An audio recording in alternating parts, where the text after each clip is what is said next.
Coming up on This Week in Radio Tech, we're in Hawaii. On what island are we on? We're on Maui. And can you say the name of where we are? Kahului. Kahului, yes. Got it that time. This is Russell Laferty. I'm Kirk Harnack. We're moving 6 radio stations from downtown out to here, and it's been a heck of a job, and we're not done yet. But we're going to tell you all about it coming up next on TWiRT. This Week in Radio Tech is brought to you by Broadcasters General Store with outstanding service, savings, and support online at bgs.cc. By Broadcast Bionics with the Bionics Studio, including talk show control, social media, and visual radio. Broadcast Bionics brings exceptional audience engagement to radio and TV. By Angry Audio. Audio problems disappear when you get angry at angryaudio.com. And by Max Connect Wireless, prioritized high-speed internet service designed for transmitter sites and remote broadcasts. Hey, welcome into This Week in Radio Tech, the show where we talk about everything from the microphone to the light bulb at the top of the tower. We don't have any lighted towers here, do we? Not here. Wow. Even though one of them's 10,000 feet high. Yes, but the tower's only about 100 feet. If you're flying that low, you got bigger problems. Yes. Hey, everybody, I'm Kirk Harnack. Here on the island of Maui. We're in the town of Kahului. Is that right? All right. Better not gonna say it. This is my business partner now, aren't we? Yes. Business partner, Russell Laferty. Hey, Russell. Hey, Kirk, how are you today? Good to see you. Good to see you. We've been working. You've been here for how long now? This is 5 weeks and 5 days right now. And I guess we ought to tell the folks what we're doing. On This Week in Radio Tech this week, we're going to talk about moving 6 radio stations and the how we've gotten it done with minimal off-air time, in some cases 0 off-air time, what the challenges have been in terms of the studios and also in terms of the transmitter sites. Russell, I guess we ought to start a little bit at the beginning. There's 6 radio stations with a number of translators. Some not even on this island, right? Some are on Lanai. Lanai. Mm-hmm. Some on Lanai, and we got to deal with those. Yeah. Some behind mountains. Yes, very much so. Yeah. On a hotel. On a hotel in Kaanapali Beach. And the most fun transmitters to get to are on the top of the Haleakala crater, volcano crater. Yeah. We've got a video coming up in the show, later in the show. We've got a video coming up where Russell is going to give us a tour of this transmitter site at Mount Haleakala. That's pretty cool. So back to the story. Probably 3 years ago, my business partner in some other stations, Larry Fuss, Larry was very interested in buying some radio stations in Maui. Now, we already have one on the island of Kauai, and these 6 looked like they might be available for purchase on Maui. The gentleman who owned them was getting up in age, time for him to retire, and he wanted to sell. So after about 3 years of negotiations, coming back and forth, Larry Fuss put together a few investors. Russell and I are 2 of those investors, and bought the stations. Now this is 6 licensed stations, right? 2 licensed, yes. How many FMs and AMs? Actually, I think there's 4 FMs and 2 AMs.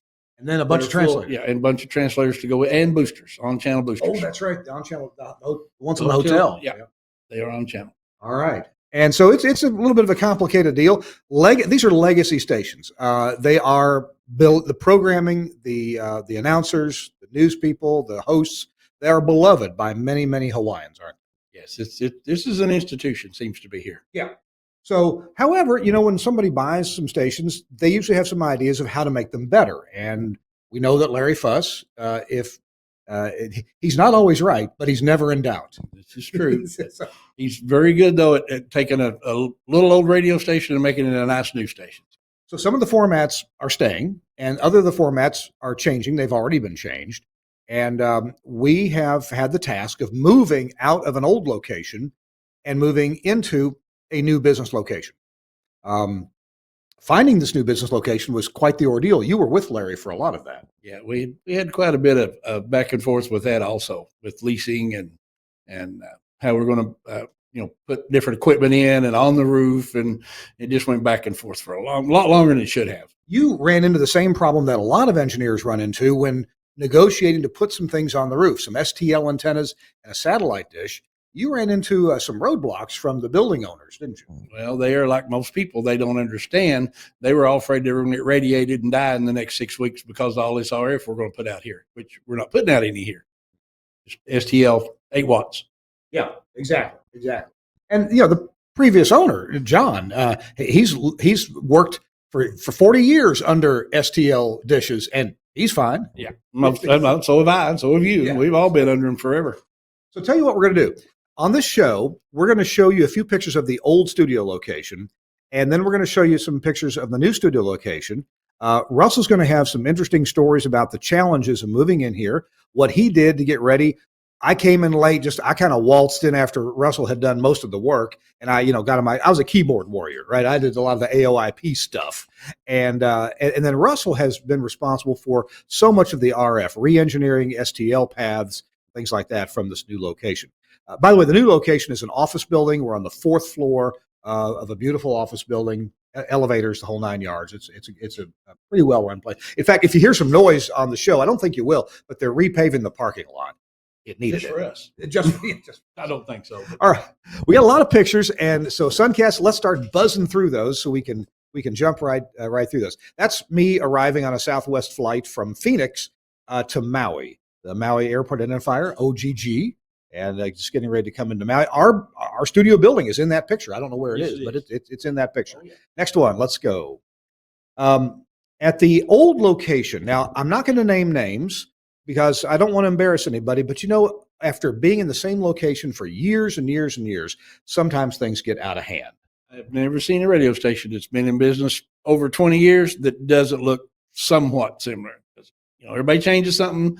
We put this in to temporary make it work, but as soon as it starts working, that temporary became permanent.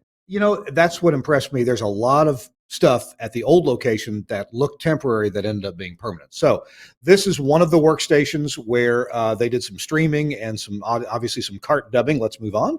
The next picture.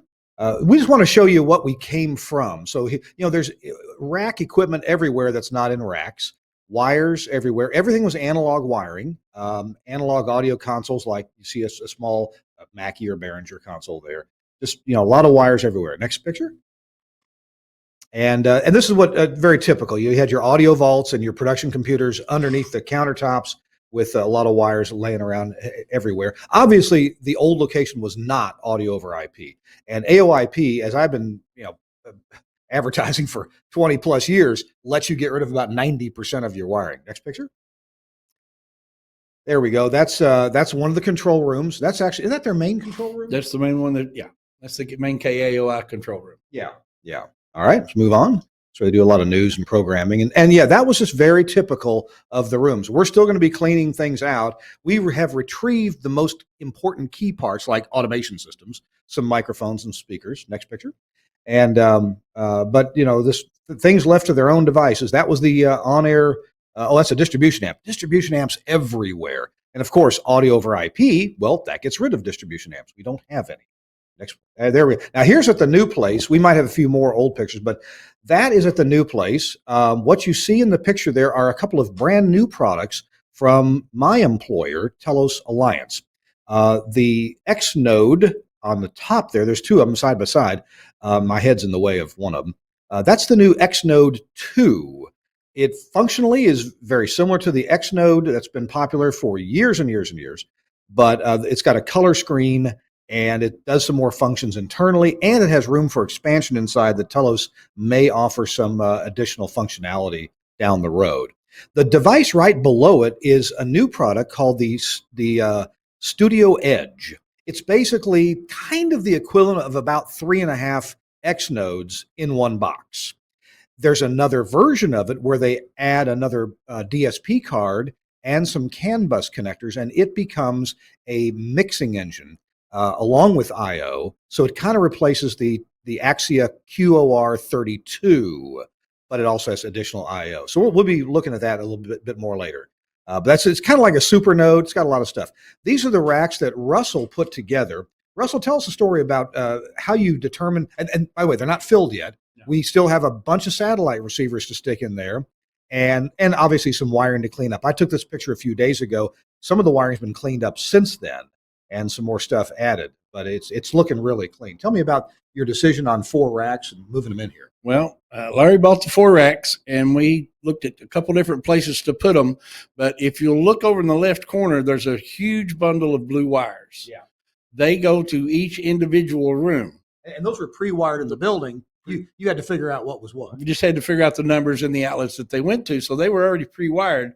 So that made it so much easier to try to get internet and just regular network connectivity to each room. Yeah. So that place, it was determined that we could get the racks in, have enough room to get behind them, even though it doesn't look like it right there. It looks like they're right against the wall, but I'm a pretty good sized fella, and I can get in behind them no problem. Yeah, you can open the doors fully, just barely, but fully behind. Yeah, that was where I put them, right, just so we could get the doors open. Now the plan is the leftmost rack, which is the most bare rack right now. What's going to be going in there? That is where the talk studio, the talk stations, I'm sorry, that's where there's 5 or 6 satellite receivers will go in that rack. Mm-hmm. So, and they will all go to that StudioCore down in the next rack to that. Yeah. Okay. So the satellite receivers in the first rack and some STLs, some 950 STLs They're are there in now. there now, but they weren't there when that picture was made. Yeah.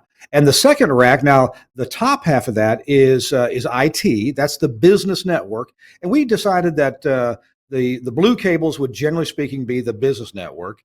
If you look over at the fourth rack on the far right, there's a beige colored switch, Ethernet switch there with black cables going to it. And that's the Axia audio over IP network. But anyway, back to the second rack there. Whoops. Yeah, that's there. That's exactly right. The second rack, what are your plans for the second rack? Well, it's got some expansion possibilities. There's the Burke in there now, and we can put pretty much anything we want to in there.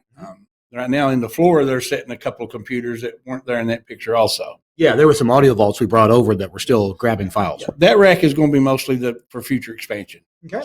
The third rack, now, Russell, you did a bang-up job putting shelves in that. We decided to go, there's all different directions you can go with computers and things you have to do. We decided to go with small Lenovo mini computers. I've had good luck with those. And we've bought them all refurbished, so they were under $200 a piece with fresh Windows 10 on them. And I've got a whole laundry list of things I do to Windows 10 to make it behave and be still and just sit there and run. So there's a bunch of computers there that are running Playout 1 and a bunch of computers that are running audio processing. And then we have a KVM below that, some more computers. And below that, the blue box you see at the bottom there, that's a file server for Playout 1. There's another file server down below that now. So that's pretty much our compute rack. There's also, for example, we carry a show called Liveline from John Garabedian. Great show. They distribute that by streaming, and they have a Windows 10 computer that they have very kind of locked down to do what it does. But it comes alive every day at 2 o'clock Hawaii time, more like 7 p.m. on the East Coast. And it provides the Liveline show. Plus, there's an engineering utility computer, streaming computer, just lots of individualized functions there. We decided to do that way instead of doing this as virtual machines in a big server. I think there's pluses and minuses either way. This is the way we decided to do this one. Russell, tell me about the fourth rack. What have you got in there? The fourth rack is for receiving equipment. We have our modulation monitor at the top, and there's a Rolls receiver for each of the 6 primary stations, plus the translator. Yeah, there's a couple more Innovonics receivers. There's an AM receiver, which we've got to get a loop antenna on the roof for that to pick our AM stations up well. And then there's an HD receiver because we're going to be adding some HD channels here. Yes, yeah. We're going to add at least 3, or at least 2, maybe 3. Under that is the EAS equipment because it's in there now. It wasn't in there when that was taken. Yeah. And then below that, you have the Studio Edge for the audio from the receivers goes into. Yeah. So we can monitor that anywhere. So all this Rolls tuners, and I like those Rolls tuners there. They work well. Of course, they stay on frequency through a power failure, and they have XLR connectors for your audio out. So all of those go into the Studio Edge, so we get off-air monitoring for all of our stations there. And just below that is the Axia Ethernet switch. And we have a backup switch, too. We just haven't put it in the rack yet. All right, good. Next picture. Let's move on. Look at that view.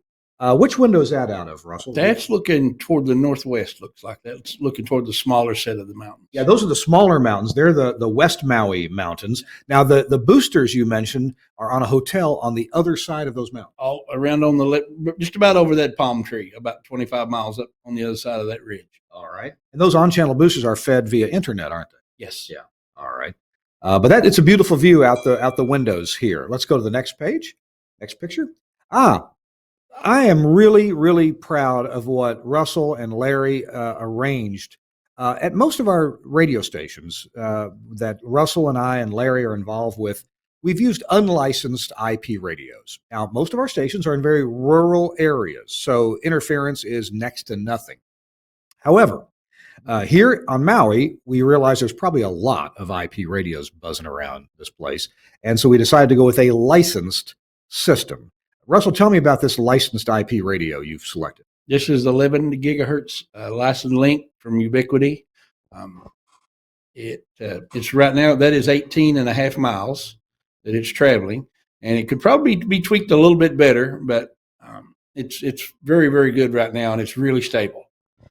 Shouldn't have any interference out on it at all, but when we looked at the tower side up there, there's probably 30 other microwave dishes up there. So we decided that we want to take a chance on getting interference. We would go with our own frequency that no one should be bothering us on. We paid for the frequency coordination and applied for that frequency with the FCC. And these are the radios are Ubiquity 11 gig radio. XF11, I think, is the model. Gotcha. We've the radios have worked flawlessly once we got them lined up and looking at each other. I want to point out one thing, and I don't mean to draw any negative attention to Ubiquity, but at first they didn't. One of them, at least, didn't work. And Russell, you were getting really frustrated with it not working. Couldn't get it to work down the hallway, but sometimes that's a problem. So we got them, planted in place, and still had a problem. And you found a really interesting problem, Russell. I don't know that I would have found that problem, but you found a manufacturing error, didn't you? One of the diplexers was backwards, was turned around. It had to be reversed. So these 11 gig radios, they aren't the dual dish. They have one dish at each end, and that dish does receive and transmit at the same time. So there is I forget if you call them a diplexer or a duplexer. But there's, it's got ports for transmit and receive and a port for the antenna, right? Yes. And those ports are tuned. The transmit one specifically allows the transmit frequency in and gets it to point toward the antenna. And so it doesn't go overwhelm the receiver. And the receive frequency, it passes through to the receiver. And you found them installed how again? One was reversed. Backwards. Yeah. So it didn't work. Well, it worked down the hallway if you turned the power full, but it didn't go any farther. It was terrible. It was terrible. All right. So what led you to find that problem? Well, I borrowed a radio off of a company here that had one, but their diplexer was not installed on their radio. So I was going to have to take hours off, put on their radio to try it. And when I pulled the cover off and saw the diplexer, I said, wait a minute, this can't work. So I turned it around on ours, hooked it up, and it's perfect. Wow. So that was a good example. It's a perfectly good troubleshooting technique of having an example of something that works. Although even though it was incomplete, you recognized, wait a minute, this thing has a gazinta and a gazouta. Mm-hmm. And the high was on the high and the low was on the low, and they needed to be swapped. Yeah. So the high let the low out, or let the low in, and the low let the high in. You say so? Yeah. All right.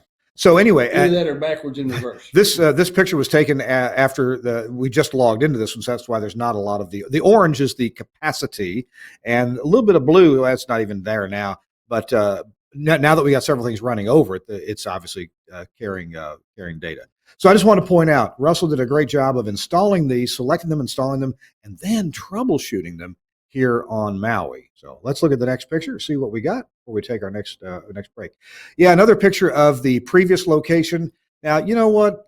I may have had a couple places that looked like this, and sadly, I was responsible for. I try not to do that anymore, but this is some of what we are picking through to take equipment out and put it in the new place.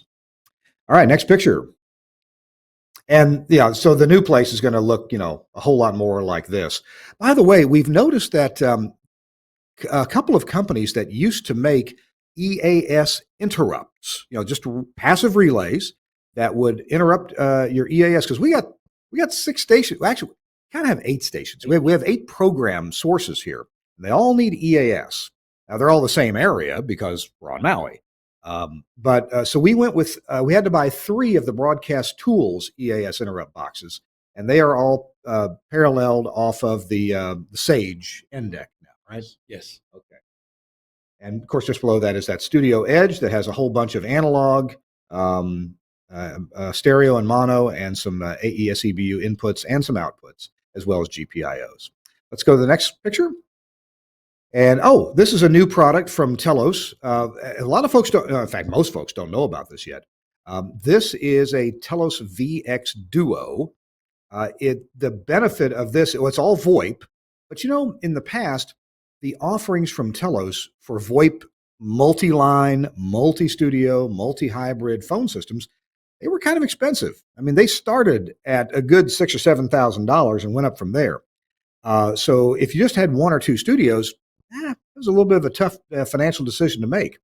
The VX Duo has the same capability of the Telos VX Prime Plus. It can be up to 8 hybrids and many dozens of phone lines, but it comes just with 2 hybrids, and the list price on that puppy is about $2,000, and then you can add more hybrids by buying licenses for more hybrids. Anyway, that right there, that one is serial number 6. It was hand-built by Mr. Robbie Green, who has been our guest on the show before. So, Robbie, thank you very much. And today it's providing a phone hybrid to 1 studio, and when I come back in January, we will build the 2nd studio. Tell you what, let's come back to the camera here, Suncast.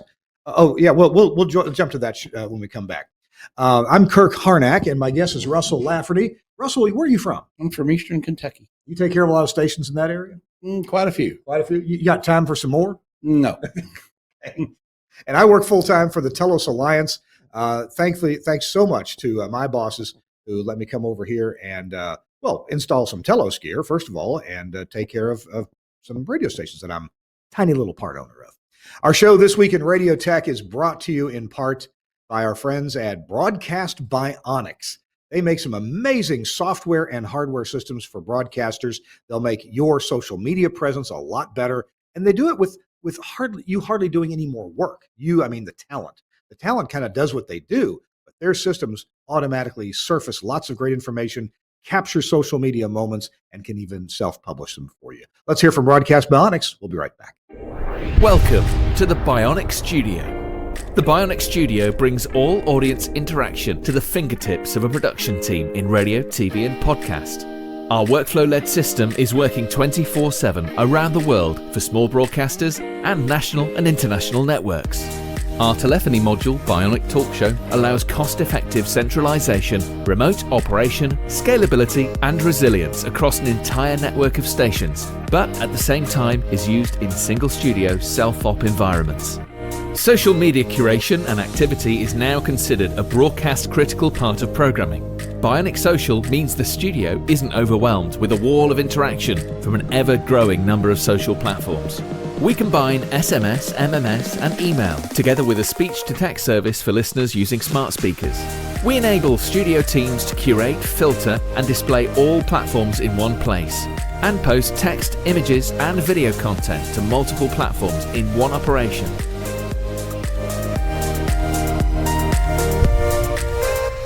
Effortless collection of video content with Bionic Director has helped position some of the world's most successful stations as leaders in viral content, generating appointments to listen and free marketing via retweets and shares. Bionic Contest enables end-to-end tracking of on-air competitions, live reads, and prizes. These could be on-air contests, automated SMS entry, or online. Anywhere, and Skype TX for Radio brings high-quality audio and video contribution into the studio with ease.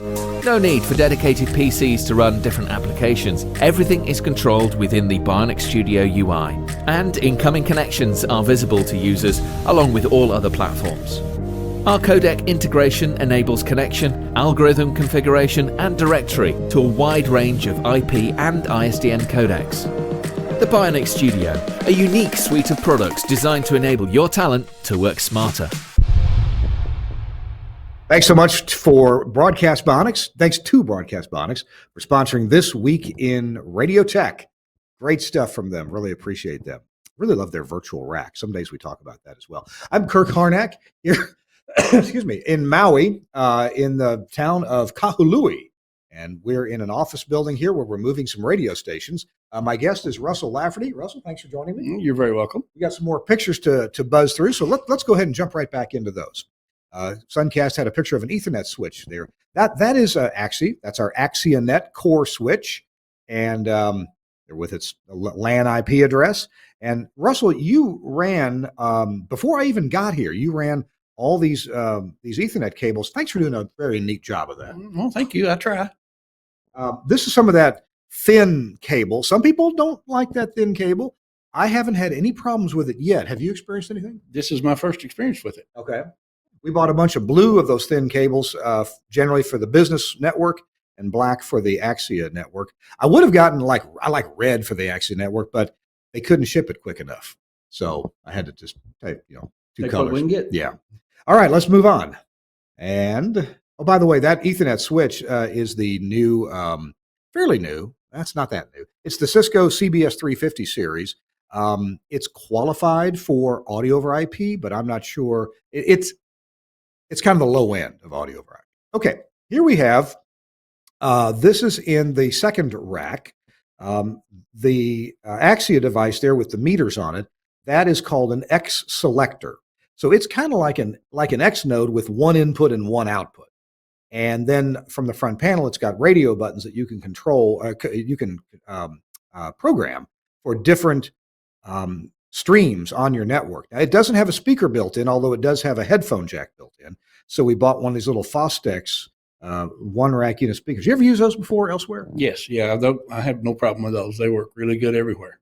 Yep. Like them. I really like the way this one sounds. And I can punch through 6 of our 8 stations, boom, boom, boom, boom, boom, and make sure they're all on the air, because we've got those programmed for the tuner feed. Yep. That's on the network. Which is very handy. That way anyone can, if we need them to come back and listen, they can.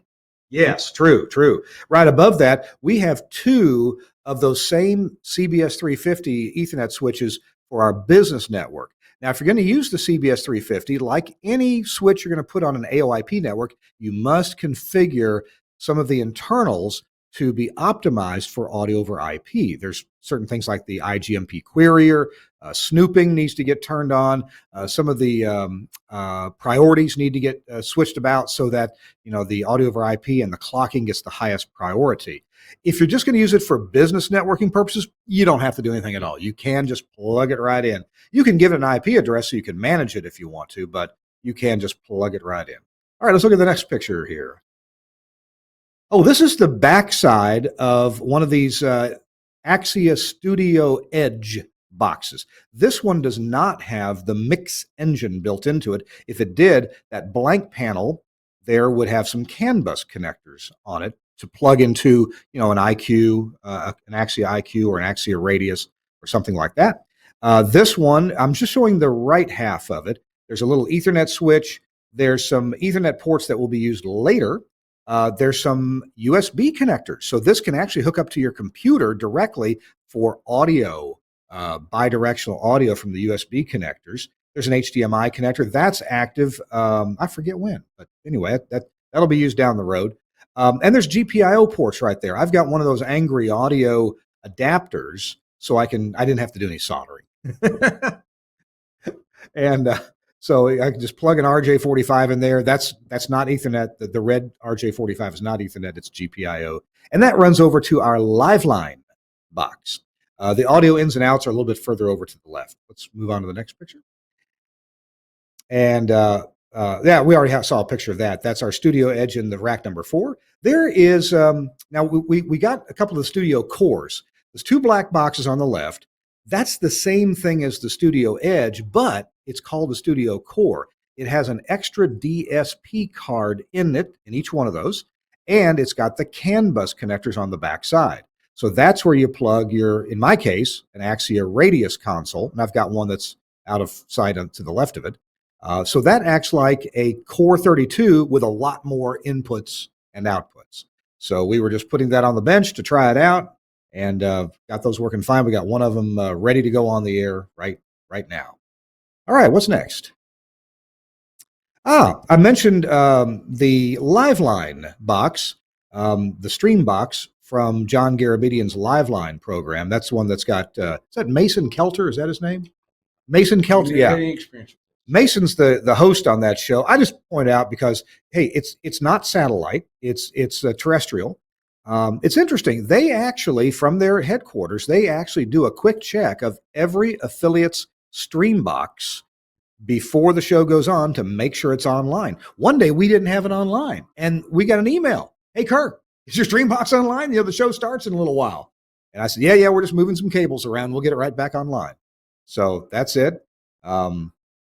There's USB cables in the front because the little industrial computer that they put that in happens to not have any USBs on the back, which is kind of weird. But anyway, we got some USBs there. All right, let's move on to the next pic. Oh, same picture again. Sorry about that. There we go. You rented a Nissan truck for your work here, didn't you? Yes, Nissan Titan. Now, I know you're a man who likes a bigger truck. Yeah. Well, I have to have it to haul all the equipment I take. Yeah, you can haul a transmitter in your big truck. Can't you? Oh, yeah. 2 or 3 of them.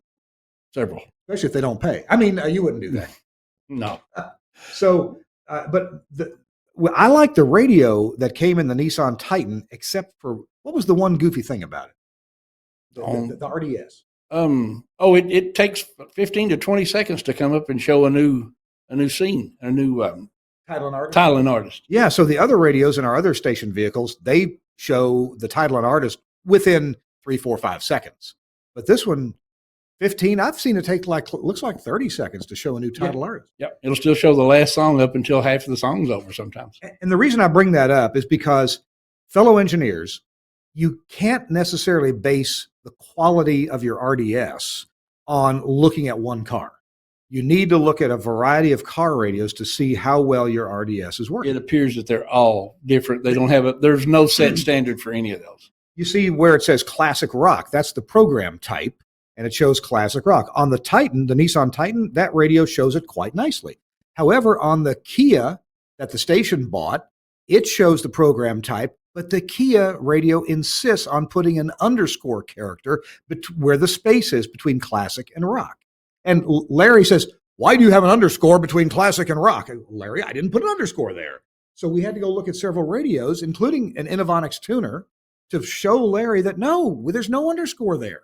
And the Kia insists on putting one there. Probably the computer can't handle the space. It has to have some kind of character in there. Yeah. And an underscore is probably the lowest profile character it could come up with. But the Kia inserts that, not us. Right. All right. Next picture. Next picture. Who's that? I have no idea who those guys are.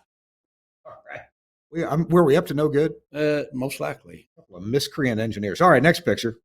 There's a video. What's happening here? We're drilling holes in the console, or in the table for the console. And the Angry Audio headphone gadget right there. Yeah. That was the mic drop. That's the mic drop, and then there's a guest gizmo also goes next to it. Yeah, the mic drop takes a little smaller hole, and the guest gizmo takes a little bit larger hole. Yeah. You'll notice there's a little dot to the right of where you just were. Yep. Right there.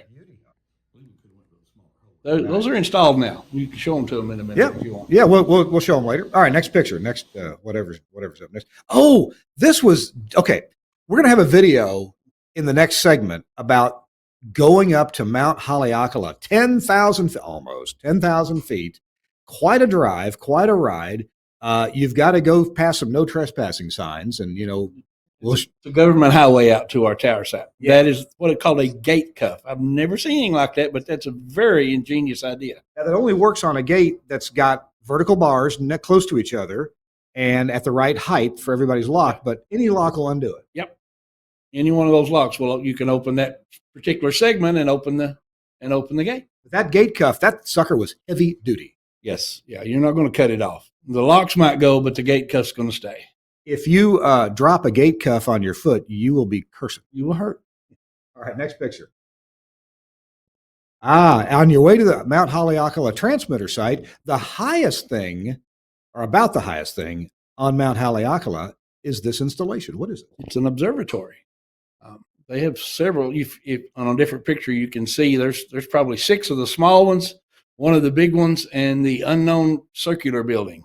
Well, that circular building, I looked it up online. Now, I don't know if you can believe what you read online, but the thing that looks like a big covered salad bowl with the brown sticks holding it in place, that online, it says that actually tracks over 8,000 satellites orbiting the Earth. Now, it's fixed in place, so I'm sure it's got some kind of beam width, but there's got to be, well, even a polar orbit will pass over that every now and then. Sure. So supposedly it very accurately tracks what's up there. The other ones are, I guess they're optical telescopes. Yeah. They're not radio telescopes. No, these are some of the largest optical telescopes. Not as big as the ones on the Big Island, but they're close. You know what's interesting is it's cloud free, and sometimes there's clouds up there, but so often, we'll see a picture in a few minutes, so often the clouds, if you're on Mount Haleakala, where are the clouds? Below you. Yes. That's amazing. That's why they put the observatory way up there. Let's see what's next. You know, that looks like the Martian surface. All right, tell me about this building. We're going to have a video tour of this building in a few minutes. This is our transmitter building right here. That is the end where you come into it, where you come in from the highway. Yeah. Yeah. All right. So we're going to have a tour of the tower on the right. Has got a number of FM antennas on it. You can see one on the top right now. Yeah, on the top right. Yeah. Well, the biggest one of those dishes is about 24 feet. Oh my goodness! As far as we can tell, the big dishes They are still being used. They are? Found out yesterday. Yes. Well, we couldn't find the equipment that was running because all the equipment we saw was turned off. It's running into the equipment in the smaller equipment in the other room. Oh, okay. Okay. It's a relay from the Big Island to Oahu.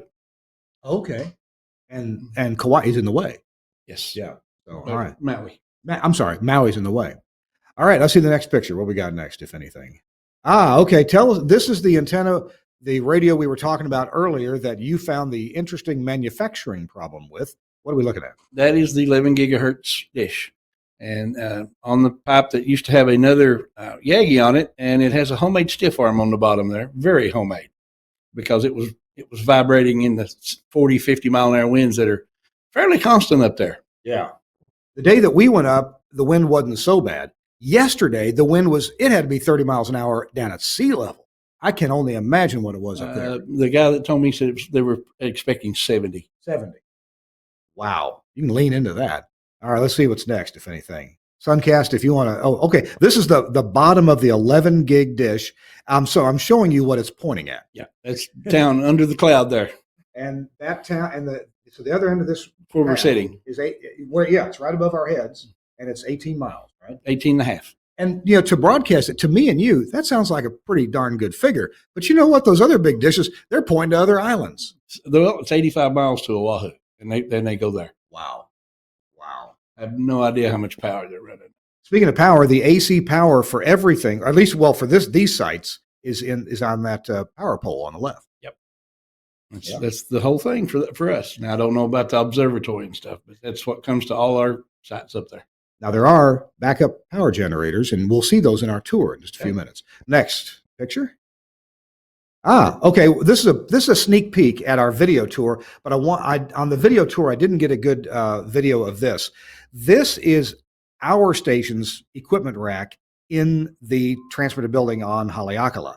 And we let's go ahead and tell about this problem. You can see that in the top of the rack below this Ethernet switch, there are four, they look like X nodes from Axia, but actually they're Omnia MPX nodes. They're decoders. So these are decoding micro MPX over IP and turning that into analog FM composite baseband, or an MPX signal.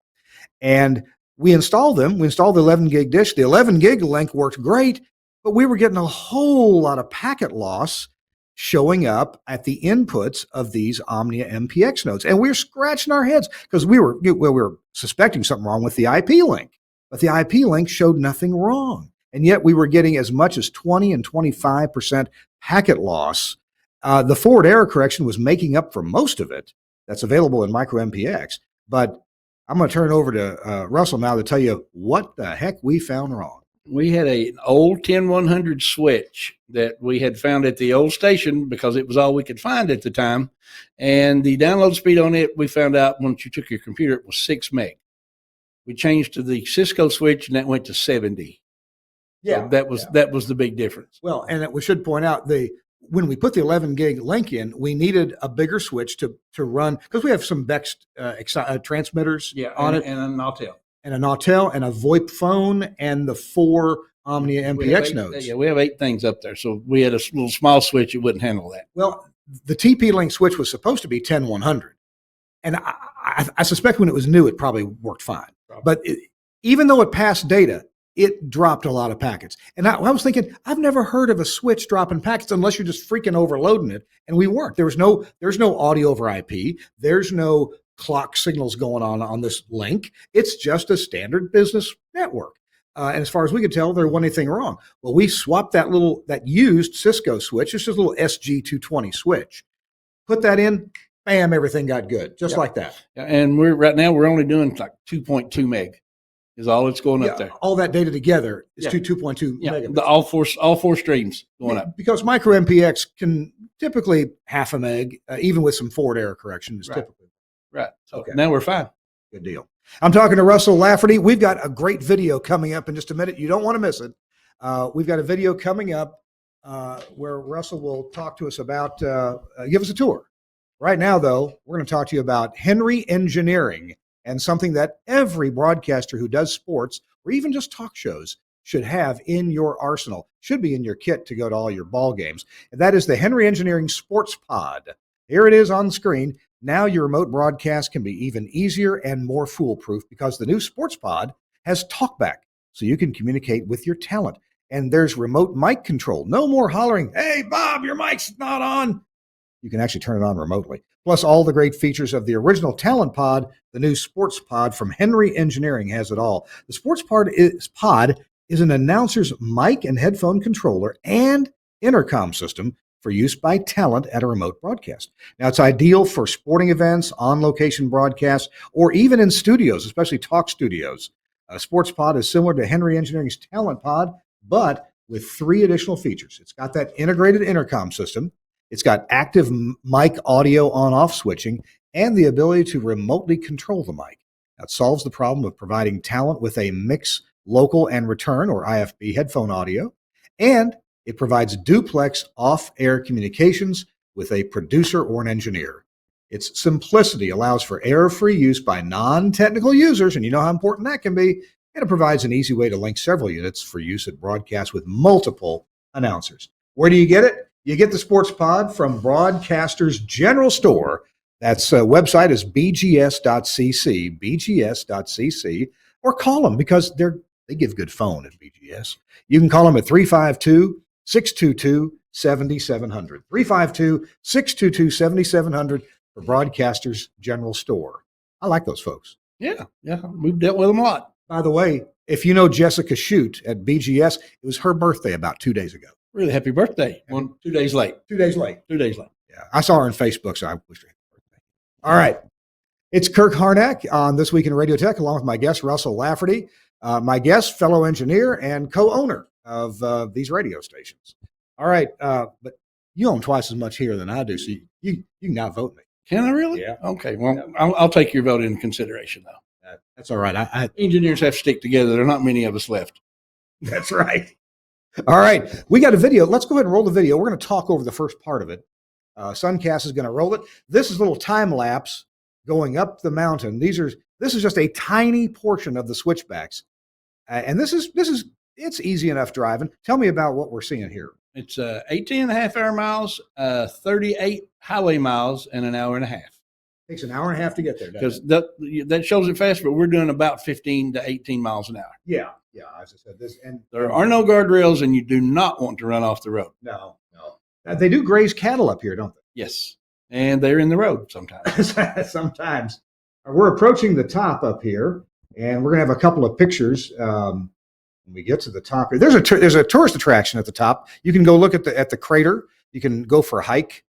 They do have some buildings up here. We just passed it. Now, this U.S. government roadway, not for public use. That's where we're going. That's where the gate cuff is. There you go. There's that gate cuff. Let's have a picture of that. And there's Russell unlocking it, unlocking our lock on the gate cuff and opening the gates. And there's the observatory at the peak. Cloud free. Same picture we saw earlier. Almost always like that. And here we're driving by it. So you drive by the observatory on your way to our transmitter site. Yes. All right. And this is the little lonelier. Now, there's 2 facilities here. No, 3. There's three facilities. There's our transmitter site. There's another mysterious transmitter site. Yeah, and those have TV. That antenna, I did confirm that is a TV antenna that we're going to see in a minute. And then there's something at the end of the road. Yes. Well, I was told by the first person that took me up there, that was either NSA or CIA, some kind of listening post. It's a listening. A listening post. And we didn't go there, did we? Nope. We didn't get an invitation. No, one of the guys from there drove by, but it had all kinds of things on the truck saying, "Do not bother us." Pretty much. In fact, that's it. That's it. At the end of the road, the thing you see on the last hill there, that's the place where you don't go. That's where you don't want to go. That's a bad thing.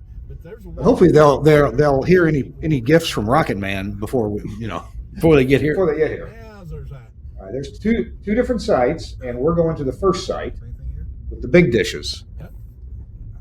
1075 goes off here. Oh, okay. And that looks like Mars. There's not much vegetation up there. And all that's lava, isn't it? Yes, every bit of it. I do not know exactly how old. I'd say a few million years probably. Yeah. Since the hot spot moved over the Big Island. So. Wow, this barely fits in the frame of the camera. What is this? This is part of it is Akamai Broadcasting broadcast tower.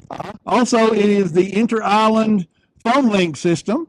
For these go to the Big Island, those go over there to Oahu. Oh, wow. And this is the link. This is the link site, and it also brings up the equipment that they still use for that from Maui. Now, I do see some radio station stuff on there. I see some FM transmitting antennas. There are other stations here besides us. I think there are 2 or 3 groups. We have an antenna here. We have antennas on the far side that you can't really see from here yet. And I see a little microwave. That is our signal getting up from the studios in town. That's our 11 gigahertz ubiquity. Yes, it is. Right there. And we're running, well, we'll look at it later, but we're running 4 micro MPX signals Through that. from the studio coming up here, carrying 4 FM stations with RDS data and everything.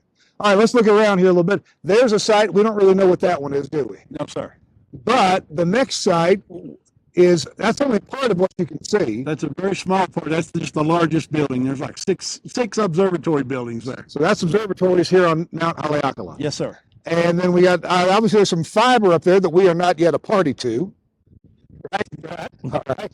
And then what was the our Big Island over there? Big Island? I'm not sure how good that's going to show in your. I barely see it, but that's the island that's getting bigger because of volcano, right? Yep. So if you see volcano in Hawaii, that's where it is.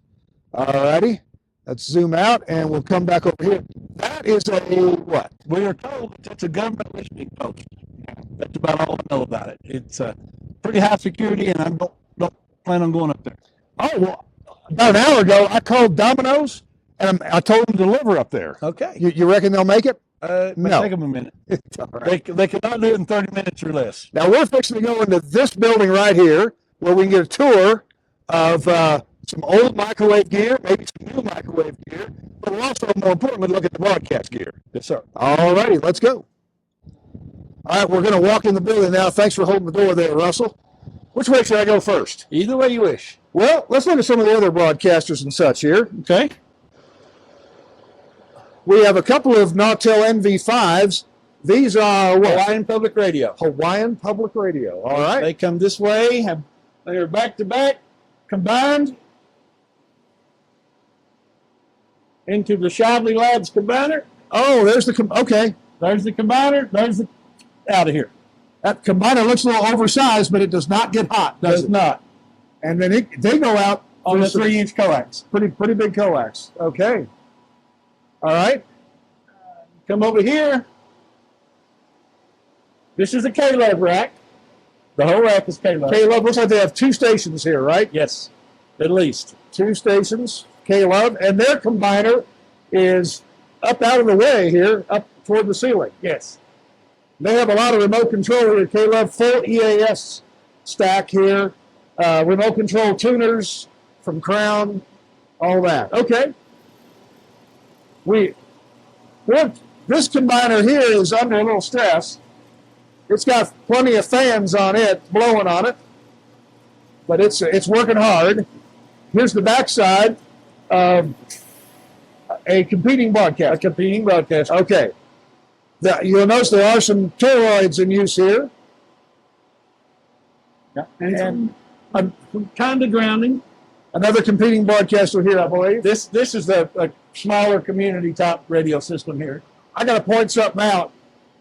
Look at all those 111 repeat coils from Western Electric. Woo!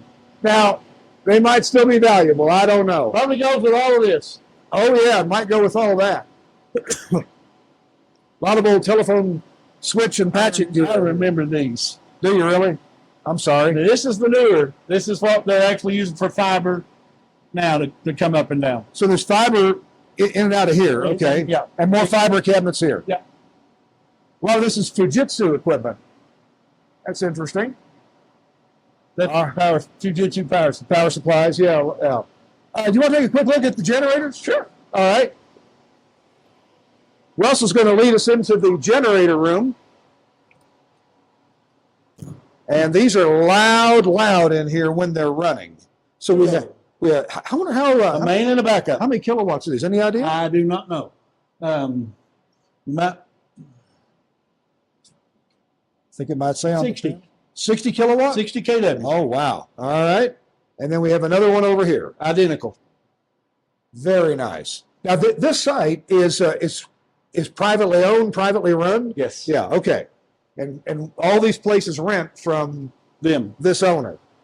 All right. Yeah, and this is, again, more of the Hawaiian Public Radio. Yes. All righty. Let's go to the side where we came in. There's a whole lot of microwave gear here. But microwave telephone relay that is not used anymore. Yep, not used. And there's man, look at all this.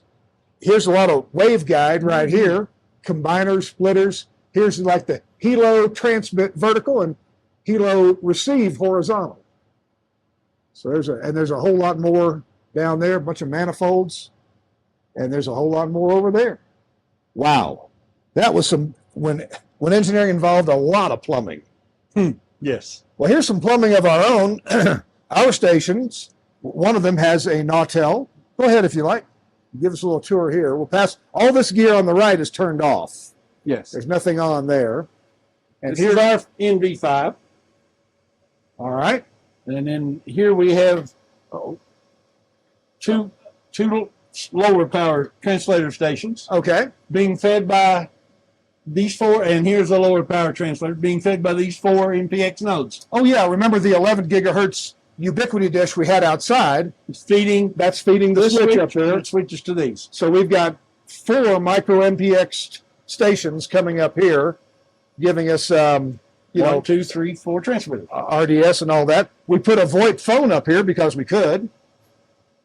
And we were checking out the Max Connect, but we're way above all the cellular up here. There's almost no signal up here, even though we're using an outdoor antenna. But we're about 10,000 feet About here. 9,800 right 9,800 here. And the peak of the peak is a couple of hundred feet above us. Wow. 10,023 feet. Wow. Well, this has been fascinating. Absolutely fascinating. You've got such a combination of old. By the way, some of this stuff, here's a date of 1987. Now, that has been, what? There's its frequency. 5.9 gig. 6 gig. Right there. Yep. Old 6 gig equipment. And this was installed, 37 years ago. Yep. 37 years ago. October of 91, June of 87, June of 87, assuming those are all installation dates. Yep. That's only dates I see. And those, hey, you know what? These labels were all made before Brother came out with their P-Touch. Because they're all there. They're all Dymos. That was the old press label. Yeah, yep, the Dymos. All right. Well, tell you what, let's take a quick walk around just to You show want to you. go up to the tower? Oh, yeah, we can walk up to the tower. Sure. Let's do that. We can take a look at the city of let's see. Yeah. And and let's see what Halukui, something like that. All right, I'm not very good at we're that. going to try to climb up this lava. Boy, if you slip on this, you're going to scratch your knee up pretty well.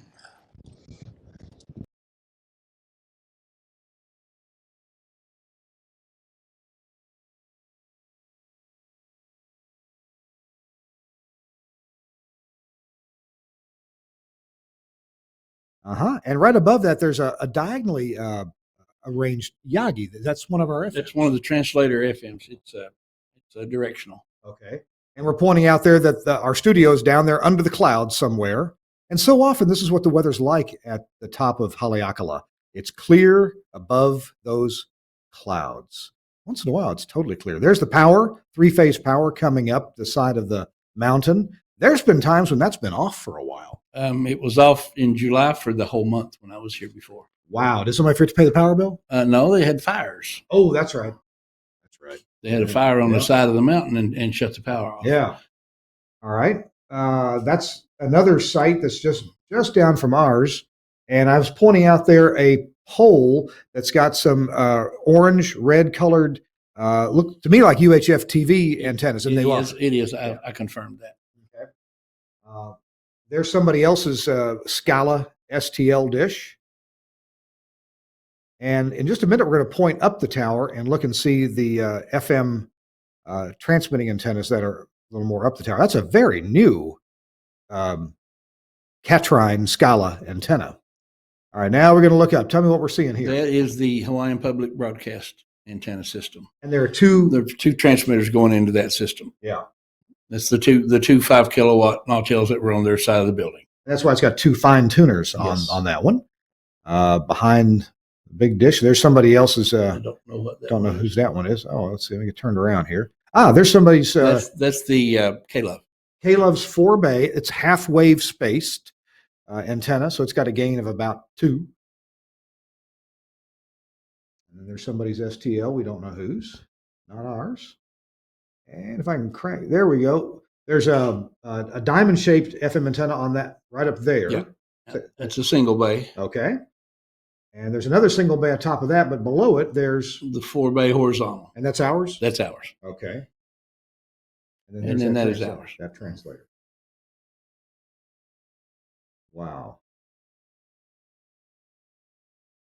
And that I'm amazed how they ever even put those big dishes up. They had to wait for a calm day. You know they had to. Those things are sails, and it's windy up there. Wow.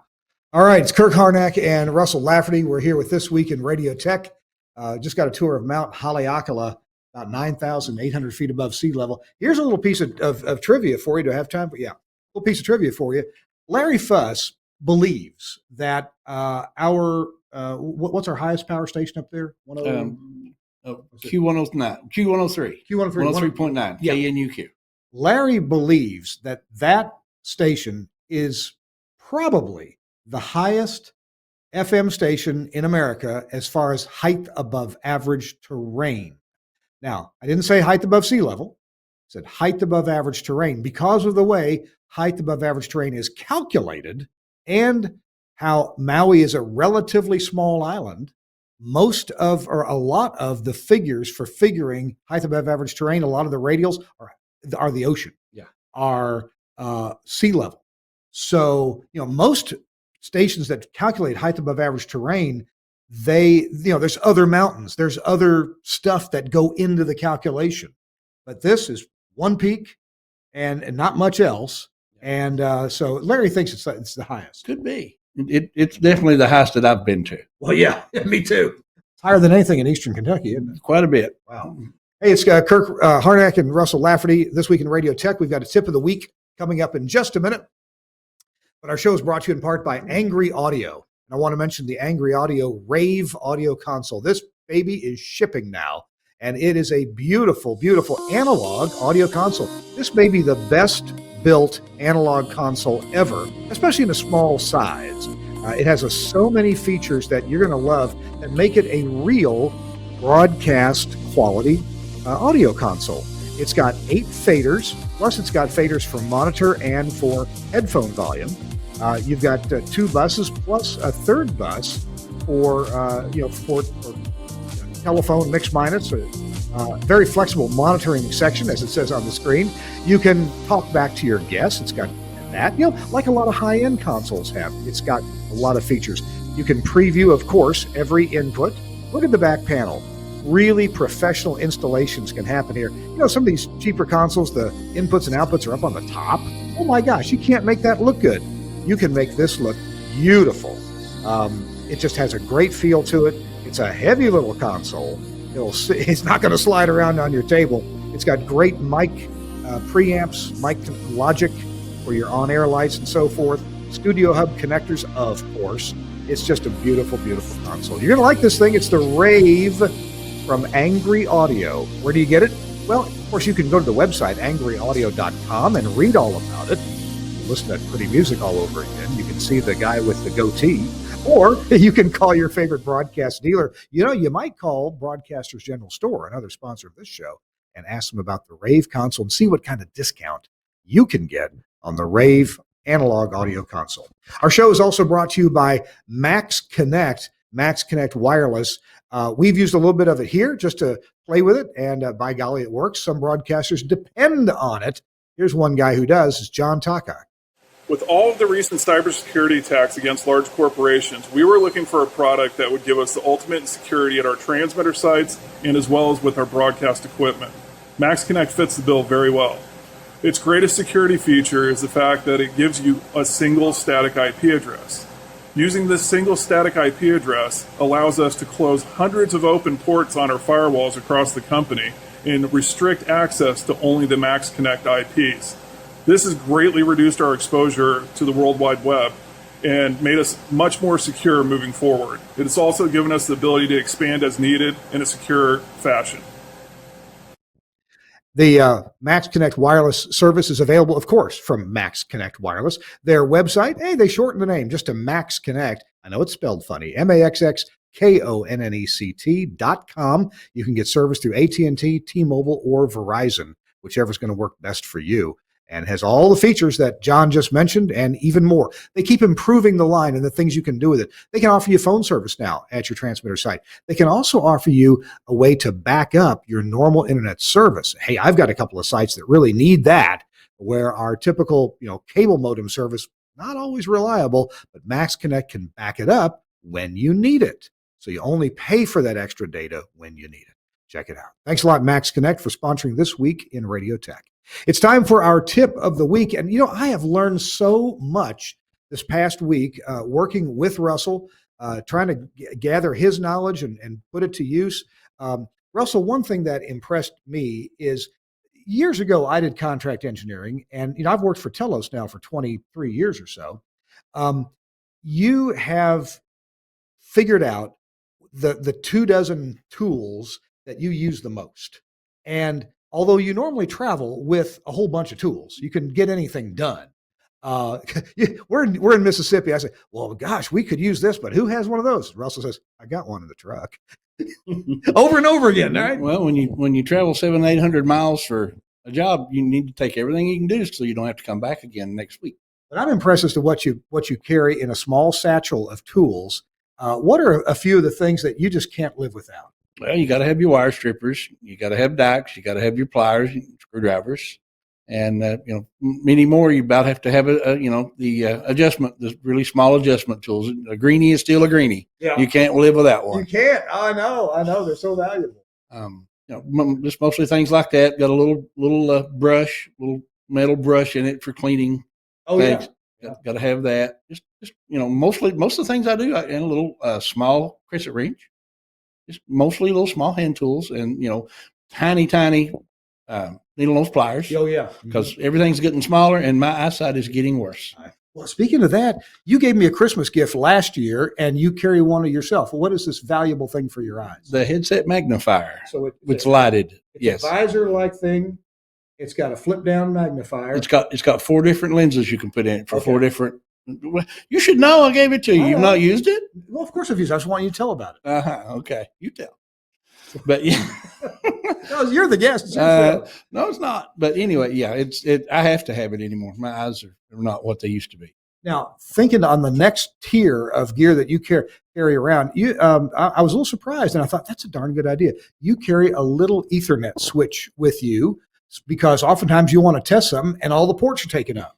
Or you get a piece of equipment that's on a different subnet than what all the rest of the equipment is. Oh yeah. And if you don't, the only other way to do it would be use a crossover cable. Yeah. So just use a little switch. You can see the light. You can see if it's connected. You can see if it's actually transferring data. We've had to do that several times right here. Piece of equipment comes on a subnet that is not what you're using here. And oftentimes it's convenient to eliminate any possibility. Just hook it up. A little 4-port switch, just something that you can do that with. I use that almost every day. You know what I learned? My tip of the week is don't use an unknown switch that you grabbed out of the bottom of a closet. That you don't know how old it is. Because the light, it lit up. When we went to the transmitter site to Haleakala, I was expecting a really ratty looking switch. And I was going to say, Russell, really? You put this ratty switch on air? Really? And I got up there and it was a TP-Link brand, which is okay. And it looked perfectly, it looked business quality. It didn't look like it performed, did it? No, it looked good and performed terribly. And I think that obviously had something wrong inside. It wasn't just that it was slow. It was losing packets like crazy. Yeah, there's something wrong with it. Yeah. So we left it over at our competitors' area so they might pick it up and try. Yeah, they can have it. That's free for them. Let's, hey, we've got we got about 2 minutes left here. Let's scoot out of the way and give people a little view of what we got here in this room. This is an Axia Radius console. By the way, this is going to be basically our main control room. Now we've got a talk studio that'll be bigger with more mics, but if they want to come in and do some voice tracking, if they want to cut some spots, or if they want to do a live radio show, this is the room that they'll do it in. It's not finished. We're going to have big speakers hung from the ceiling later on. These are just some little powered speakers. We're going to probably get matching microphones in here. These were left over from the other place. We do have a brand new Telos VX Duo phone system in here. It was easy peasy to hook up. It works great. We have the Axia Radius console and love it.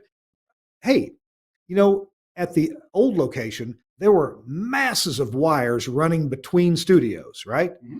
How many cables, in addition to the power, how many cables run to this studio from the rack area? Two cables. Two. One for the business network, one for the Axia network. That's all. And the Axia they're hidden in the walls. They're hidden in the walls, yeah. The Axia one goes into the StudioCore unit, which has a little switch on the back of it. So this, for example, this Telos VSET is just plugged into the StudioCore, the little switch on the back, which does provide power over Ethernet. So it's powered and plugged right in there, easy peasy. At the end, there's a computer, a little Lenovo computer back there that is our production computer.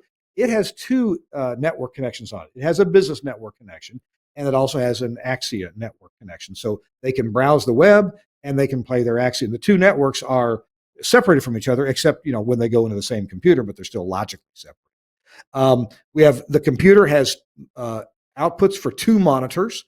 So you can see on the screen there, I just brought up one to have something pretty to look at. That's one of the Studio Edge units in the rack room. And then they have Adobe Audition running over here so they can record their spots. And we have some Angry Audio headphone amp there, and then other Angry Audio products for the headphone amps and the mics to go in. Then we have a VoIP phone over here. All the rooms have voice over IP phones. If you call from one studio to one office to another here, your voice goes to the main one. Comes back. It's fast. It's amazing. It's amazing. It's amazing. Let's go back together and finish up our show. Folks, thank you for joining us. This has been a great show. A lot of fun here in Maui. Moving 6 radio stations, all of the music stations are moved. And that was some interesting things we had to do to make it work. One thing that we did, temporary STLs, we actually grabbed the stream from the old location. They were streaming on the internet, public stream. We'd play that stream here and run that to the STL, to the processing in the STL. Till we get our own programming originating here. We just got 60 seconds. What's the last big thing we have to do? We have to move a 14-foot solid satellite dish before we can start picking up the satellite programming for the talk station. And a bunch of satellite receivers. We got to wire that. Now, some of them have live wire, but others we have to wire the audio in. and some have GPIO over live wire, but others we have to wire those GPIOs. Correct. And then That's the last big job. We have. yeah, that'll come next January. Next month. So there you go, moving 6 radio stations, 8 program sources, and a bunch of translator feeds in Maui, in Hawaii. Glad it's kindly over. It hadn't been all bad. No, it's been fun. What did you have for dinner last night? I had a steak and lobster, but he had the ribs, so I had the ribs. Yeah, that was good. All right, folks, we got to run. Thanks to Suncast for helping out and being right Johnny on the spot, fixing up our visuals and our video and pictures. Really sorry about the audio quality on the interview. My fault totally. I don't know how to use the gear. Don't know how to adjust it right. I'll get that straight someday. You know, I'm 62. I'm still learning. And thanks, Russell, for being here. I really appreciate you, man. All right, Safe travels home. You too. We'll see you next week on This Week in Radio Tech.